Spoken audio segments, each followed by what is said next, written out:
امیر المومنین حضرت عمر رضی اللہ تعالی عنہ کے خلافت کے زمانے میں بشا اوقات رات کو چوکی دارے کے طور پر شہر کی حفاظت بھی کرتے تھے۔ ایک مرتبہ اسی حالت میں ایک میدان میں گزر ہوا، دیکھا کہ ایک خیمہ بالوں کا بنا ہوا ہے جو پہلے وہاں نہیں دیکھا تھا۔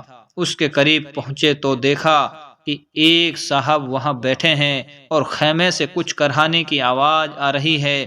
سلام کر کے ان صاحب کے پاس بیٹھ گئے اور دریافت کیا کہ تم کون ہو؟ انہوں نے کہا ایک مسافر ہوں، جنگل کا رہنے والا ہوں، امیر المومنین کے سامنے کچھ اپنی ضرورت پیش کر کے مدد چاہنے کے واسطے آیا ہوں۔ دریافت فرمایا کہ یہ خیمے میں سے کیسی آواز آ رہی ہے؟ ان صاحب نے کہا میاں جاؤ اپنا کام کرو۔ آپ نے اصرار فرمایا کہ نہیں، بتا دو، کچھ تکلیف کی آواز ہے۔ ان صاحب نے کہا عورت کی ولادت کا وقت قریب ہے، درد جہ ہو رہا ہے، یعنی بچہ ہونے والا ہے۔ آپ نے فرمایا کہ کوئی دوسری عورت بھی پاس ہے؟ انہوں نے کہا کوئی نہیں ہے۔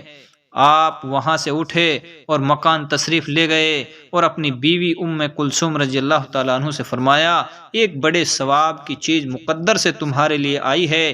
انہوں نے پوچھا کیا ہے؟ آپ نے فرمایا ایک گاؤں کی رہنے والی بیچاری تنہا ہے، اس کو درد جہ ہو رہا ہے۔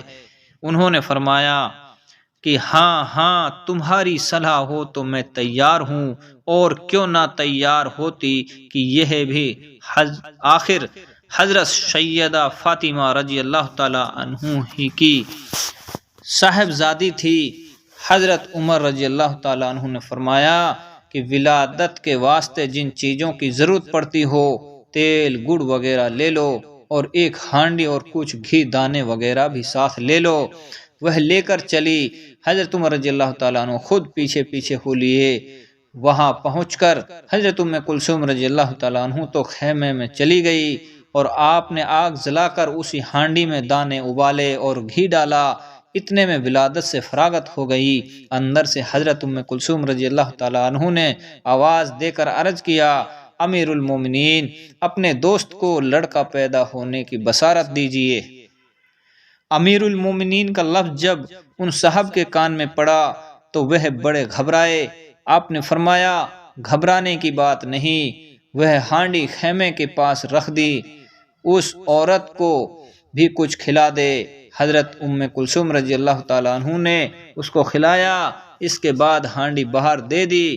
حضرت عمر رضی اللہ تعالیٰ عنہ نے اس بدو سے کہا کہ لو تم بھی کھاؤ، رات بھر تمہارے جاگنے میں گزر گئی۔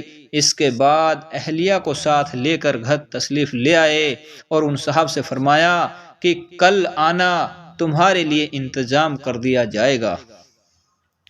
ہمارے زمانے کا کوئی بادشاہ یا رئیس نہیں، کوئی معمولی حیثیت کا مالدار بھی ایسا نہیں ہے جو غریب کی ضرورت میں مسافر کی مدد کے واسطے اس طرح بیوی کو رات کو جنگل میں لے جائے، خود اپنے آپ چولہا دھونک کر پکائے۔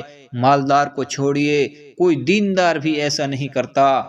سوچنا چاہیے کہ ہم جن کے نام لیوا ہیں اور ان جیسی برکات کی ہر طرح بات کرتے ہیں، امید رکھتے ہیں، کوئی کام بھی ہم ان کے جیسا کر لیتے ہیں کیا؟